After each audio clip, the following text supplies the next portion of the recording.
Hey guys, it's Alexander Williamson here with the secret history living inside of Ben's aquarium. Yeah, thanks for coming over. Yeah, this is my old setup, which I have bestowed upon Ben. And I came by to check it out. He's going hiking in the Andes looking for lost Incan / Nazi gold, I hear. No, nothing like that. No, Really. okay, yeah. Well, I got that part wrong, but maybe I can help him with his fish, Indeed. if not the Nazi gold. So, we're going to be looking at his tank. All these fish in here. Looks really good, Ben, by the way. You've had this for, what, 3 months now? 2 months now? 2 months or so. Okay. So, I gave you basically naja grass, which is this bamboo-looking grass. And it's taken off. And it's also known as guppy grass. And you've planted it and given it this really cool effect that most people don't ever get to see because they just twirl it into a noodle pile and let it float because it's so great for hiding fry, as are the swordtail, which is this Pelia green material here. So also I can see that your swordtail / platy hybrids that I gave you fry of are growing up well.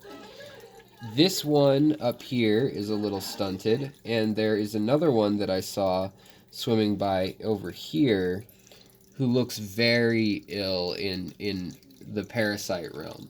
So I would generally recommend doing you could add a little bit of, it's like a quarter to a tenth of a packet, depending on the size of a packet, of dewormer, Advantix, one of the canine dewormers you could use, or levamisol. And you can do that and treat the whole tank that deworms everything, but it seems like you have really healthy fish other than that, and where there's some worms, there's some worms, and if you're not seeing them in all of the fish, he could also have, a nutrient uptake issue or something like that. If their stools are not stark white, then you will know that they're at least getting the nutrients out of their food. Whereas if whenever they go to the bathroom it's clear or white little strings, then something else is sucking the nutrients out. So I would not be surprised if this guy who is suffering, this guy who's so stunted, has a gut load of some sort of issue. So we're going to set him here for now, and then we're also going to check, you're going away, you've done a 50% water change, and that's awesome. That can shock your system, but actually with corydoras, especially these aeneus albino ones, these white ones, and with Plecos, that can spur the wet season. It replicates that, especially if the water's a little cooler. And then it allows you to actually have the opportunity to collect eggs off the glass from those fish. So it's kind of cool, especially since these guys are well old enough. They're my old colony, and they used to breed. They should breed for you. They should be laying eggs once they're comfortable. And also, it looks like all the little endlers are doing great. And, I love... There only 2? There's 3 in here. So I thought that one was a guppy. So you've got the tiger endler, the rainbow tiger endler. And then you've also got the El Tigre endler, and then a female endler that I saw swimming around a second ago. There she is. So, yeah. But your tank, the clarity looks great. Your plants look great. These plants are cleaning the water and polishing the water really well. It looks like you're using the hang off the back, which I gave you, which is a little bit of overkill, and that's good. I think it never hurts to use a 40-gallon overkill of it. You had mentioned some algae and things. Is this what you were talking about, like the stuff growing off of these? No, that's kind of more of like just a root off of the plant. So this means that the plant has needed more nutrients, and you can either add that to the water with a liquid fertilizer or a powder fertilizer mix. Now I would recommend using an ADA Amano design, or Aqua design Amano, or that's on the higher end of things, or a Easy Green by Aquarium Co-op, Seachem, Flourish, something along those lines to get more potassium, phosphorus, and iron in here. But other than that, your food that you feed them, if you buy some diverse food, and I hear you're feeding them zucchini and things like that for the Plecos. I'm trying to give them cucumbers. And then occasionally I'm giving them some squash. Some squash. Okay, so that actually does have, beneficial content that will stay in the tank. It's not going anywhere. This is a closed loop until you change the water. So only when you do the water change will you lose it, and a lot of the heavier things are actually trapped in the bacterial and sedimentary layer down there. That's why you don't want to be gravel vacuuming the entire bottom. You only want to do sections with each water change. So the real proof in the pudding of how you're doing is going to be here. So we're going to do a nitrate test, and for that we just fill the water up to the little line, which is always like a almost there. Oh, too much. Actually, spot on. Okay, so we will do that. With nitrate tests, you need to shake them like a Polaroid picture. They say up to 2 minutes, but you'll know if something's vastly wrong even without shaking them. But the number 2 reagent bottle really needs to be shaken. Otherwise, it can crystallize, separate, and it will not be a proper reagent. So yeah, start with 10 drops from the nitrate reagent 1. 1, 2, 3, 4, 5, 6, 7, 8, 9, 10. And we can see that yellow, which is all good. Now, what we're looking for here is how red it turns. If it turns blood red, that means we're going to need more water changes. That means the nitrates are high. 1, 2, 3, 4, 5, 6, 7, 8, 9, 10. All right, so we've got 10 in there. And your fish load is not too heavy, although Plecos can be a bit messy just because they're kind of scrounging bottom fish. Yeah. We're going to turn this upside down like this just to stir it and then shake it a bit.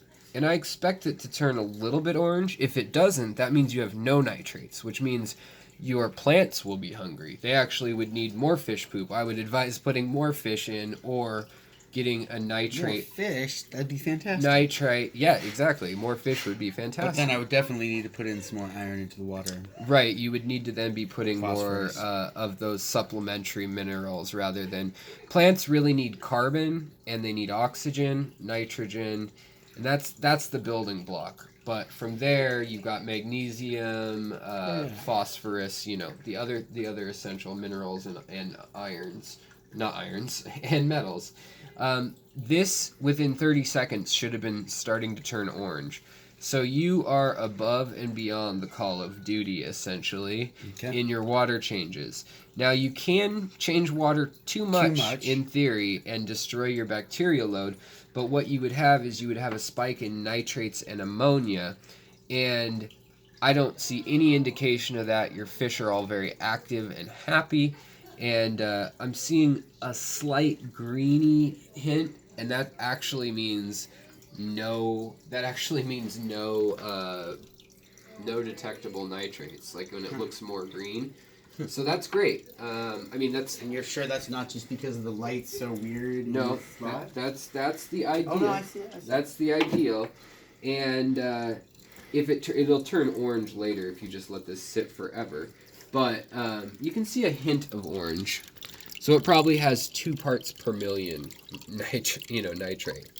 So it's working too efficiently right now. Yeah, so your plants plants and fish, for what you're concerned with. You're not raising anything that's very, very sensitive or anything like that. You could actually probably add a good... You could have this number, you could have it doubled 20 times. I mean, you could increase it 20 times from where you're at. So, to put that into perspective, that means you could feed more, which makes more ammonia, more bacteria, and algae, which you don't want to do. So what I would do is I would get more fish. Now, it's never a bad thing to have low nitrates, except for your plants. And that's where you're seeing back here in this corner, this plant is suffering. It has low nitrates, and when it doesn't have nitrogen or carbon in it, those are the building blocks. Those are the Legos or scaffolding that are the material it needs. Whereas oxygen and photosynthesis... Three of them. There's this one, and then there's that one that's really hard to see in the background right there. And then there's one over here. Yeah, and I can also see that your calcium seems okay because the albino ram's horn snails are getting an opaqueness to their shell rather than a pearlescence of clear shell. So that's good. You have a hardness in the water that's better than Seattle's flat water, which, live bears really like. And the cories will totally tolerate, as will the plecos.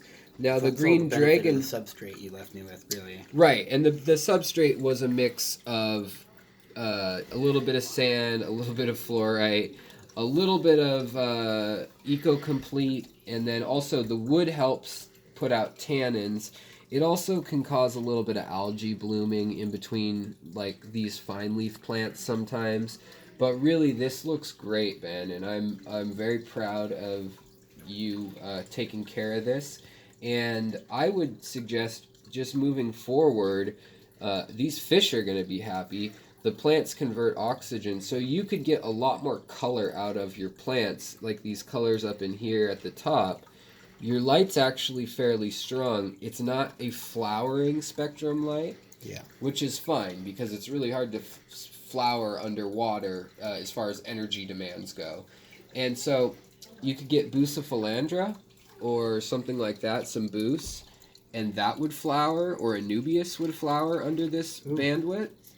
But also Amazon swords, things like that live in the bottom of the jungle canopy and then under muddy water would also do really well in here. A lot of those things are kind of green, and to get these rotalas and things that I've given you to take on the bright pink colors and things that they're trying to show here, that is really either CO2 or a red wavelength of light thing, plus all the proper nutrients. We're a little step away from there, but that's not to say that you're not keeping these plants alive and functional and expanding, and then on their own they will be able to, if you want to add CO2 or something at some point, you'll see them come to life in a different way, which is always fun. So I would recommend getting some more fish or waiting a little bit longer between water changes. I know you're going out of town, and so you didn't want the dirty water. And even though this is sat for way long enough, you can only see a yellowish tangerine on the very top. You don't even see it. So it's the reddish, like, orangeness that I'm trying to avoid in this reagent test. But it would literally turn a burgundy color, like if it were like a Merlot wine or something. Wow. It can get that dark. Yeah, I don't have anything that color. And so, like, it would start in the oranges, and then in the bright reds, and then it would go to a dark Merlot auburn color if you were way up there. And fish deal fine with 30 to 40 parts per million, which would be like a peach to orange color here. And that's kind of the sweet zone if you can balance it doing that all the time. But this looks great. Your fish are moving around. The cories are using up the bottom third of the tank and zipping up. Your one-eyed stirby that you took on from me in the back. What's his name again? Tom York. Tom York. He's sitting on a rock back here. He's kind of hard to see. But he's getting bugged right now by another little aeneus catfish, albino. In general, he's getting along well, though. Yeah, and that's great because he was really withdrawn when I had him. And so I think this gave him a little bit of a chance to shine.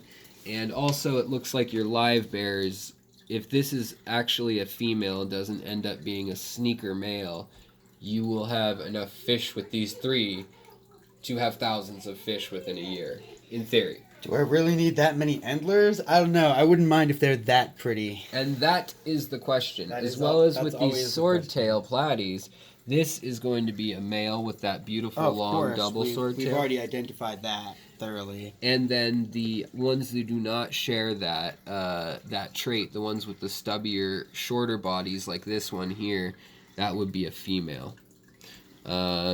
And so you'll be able to breed those as live bearers if you so choose also. But you've got a little bit of time before these fully mature. But that is a very nice looking double pointed sword with the blue vertical lines and the orange horizontal and silver horizontal lines. So that's kind of a Montezuma wild Goodiad trait mixed in with a sword tail trait. So very complex patterning, and it comes out in different ways under different lights, as I'm sure you've noticed. So we'll have to get you some more maybe topwater fish, some more either guppies, hatchet fish, silver dollar fish, or mid-range fish. And that's what I would suggest. And Okay. some maybe some more slow growth either. You've got a great selection of plants in here. It's just they're not living up to their full potential without those nitrates. And I think substituting the nitrates for substituting your nitrate amount for the fish might be a little more sluggish, a little less ideal health, but it's totally within their, range. It'd be like in a human checkup, it's like saying, you're 180, and if you go to 190, then you're into the almost overweight category. Yeah, but okay. if it's muscle, it's okay. So if it balanced the system. Well, this tank is at and a then- weird point right now because I did try to do as much cleaning as possible on it. And right it was before I left. it was in a And then I dark did. shape because it was my rainbow fish tank Oh, and yeah. my Pleco grow out. So it had a lot of this like old man's beard algae tangled in, and you really have untangled a lot of the guppy grass and let it grow up, and you can see how quickly it grows even without CO2. Oh, yeah, absolutely. And same with some of the hygrophilia, which is this one growing up in here. That can also turn a nice pink, green, and yellow color at the top if you blast it with CO2 or with various fertilizers. But this over here should actually be a purple and golden color, this Oh, man. plant.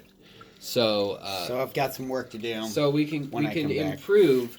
Nothing's dying, but we can improve. There's some vitamin deficiencies in the plants, but it does not appear that they are in the fish.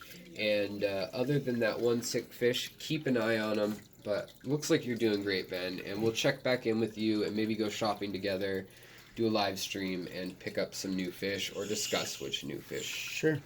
So, is there anything else you were wondering, buddy? Well, I'm going to leave it for 2 weeks. I told them to feed them every other day. Do you think that sounds reasonable? Just like a pinch of some garbage flake? I think that's fine. It's such an affordable hobby. hobby. Yeah, this will last like years. A 2, year and a 3 half. years? Yes, I don't know. could be. Depends yeah. how many fish I get, really. Exactly. And then maybe, you could leave them one of these or half of these. Oh, yeah, I was breaking those up for a while, but now I Yeah. only have one. Yeah. And then you gave me some of the... I'll give you some more, but... Gave me some of these silly... Oh, yeah, the brine shrimp. brine shrimp. So I give them those every now and Yeah, then, too. so just switching the diet up always makes them happy, but it also introduces new minerals, vitamins, and compounds into the water as a whole, which helps, keep the diversity up. So even though that stuff looks like sawdust to us, they seem to love it, especially those I don't know swordtails. why they love it so much, but they really, really do. That's all the sea monkeys of your childhood dreams But all, like, being freeze-dried. slaughtered. They're all freeze-dried first. It's not like a... They're not alive, no. They're actually easy kind of prey. these they're kind of ghostly little spectacles of what once was a shrimp. But yeah, you can see how excited they're getting. You can see that the cories down here are stirring in the bushes, and they can smell things, and they're twitching around, and they're searching the glass. They want to know where that smell's coming from. So the other thing we could do here is is we could probably put in some red light if you ever did want a flower. Like just an LED strip of red light would do it. Oh wow, that would be really easy. I was thinking I was gonna probably have to spend like $100 to $120 to replace this or add another light to get things to really pop. This is an old T5 setup, and it does really well. So yeah, I think it's really solid. It just doesn't flower really highly, and it doesn't do coral super well because the UVB light isn't as high as it could be.